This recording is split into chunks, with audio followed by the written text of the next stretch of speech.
అవని, పుడమి, కోకోలీలను వాడండి.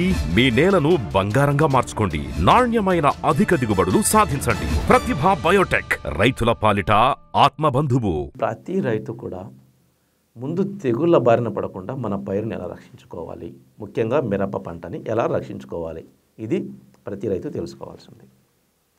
మనం ఇదివరకే ఈ జీవన ఎరువులు, జీవ నియంత్రకాలు ఎలా వృద్ధి చేసుకోవాలి అనేది చెప్పున్నాం. 500 కేజీల పశువుల ఎరువులో జీవన ఎరువులు, జీవ నియంత్రకాలు ఎలా వృద్ధి చేసుకోవాలి అనేది చెప్పున్నాము. అది తెలియని వాళ్ళు ఆ ఎపిసోడ్ని చూడండి, చూసి తెలుసుకోండి. తప్పనిసరి ప్రతి పంటకి ఇది చేయాల్సిందే. మిరప పంటకైతే మరీ ముఖ్యంగా, మిరప కానీ ఇతర కూరగాయల పంటలకు కానీ ఇది తప్పనిసరి చేయాలి. అలా వృద్ధి చేసుకున్న 500 కేజీల పశువుల ఎరువుని మనము దుక్కిలో వేయండి. దుక్కిలో వేసిన తర్వాత మనం సాళ్ళు తయారు చేసుకుంటాం. సాలుకు మధ్య 3 అడుగులు ఉండేలా చూడండి. మీరు యాక్చువల్గా వ్యవధి అంటే మొక్కకు మధ్య దూరాన్ని చాలా తగ్గించి పెడుతున్నారు మిరపలో. అలా చేయకండి. అడుగున్నరకి అడుక్కు పెడుతున్నారు, అలా పెట్టకండి. సాలుకు మధ్య 3 అడుగుల దూరం ఉండేలా చూసుకోండి. మొక్కకు మధ్య 2 అడుగుల దూరం పాటించండి. ఎందుకంటే మిరప మొక్క అడుగు నుంచి అడుగున్నర పెరుగుతుంది వెడల్పు, ఇలా పక్కకి, అంటే తన కాండం నుంచి పక్కకి అడుగు నుంచి అడుగున్నర దూరం పెరుగుతుంది.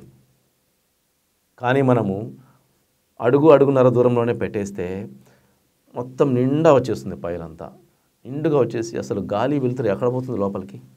మీరు కాయ కోయడానికి వెళ్ళడానికి కూడా దారి ఉండదు. నేను చాలా పొలాలు చూశాను, అసలు అడుగు పెట్టడానికి అవకాశం లేకుండా మీరు మిరప నాటుతున్నారు.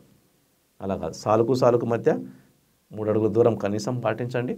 మొక్కకు మధ్య 2 అడుగుల దూరం పాటించండి. ఖచ్చితంగా ఆ మొక్క, మీరు కొందరు అంటారు పంగలు బాగా పోతే దిగుబడి బాగా వస్తుందని, అంటే గొడుగు లాంటి పెరుగుదల రావాలి మొక్కలో. ముఖ్యంగా కూరగాయల పంటల్లో గొడుగు లాంటి పెరుగుదల ఎక్కువగా రావాలి. ఇలా పైకి పెరగడం కాదు ఊసలాగా. మీరు చేస్తున్న తప్పు ఇదే. దానికి ఆ అవకాశం మీరు ఇవ్వట్లేదు.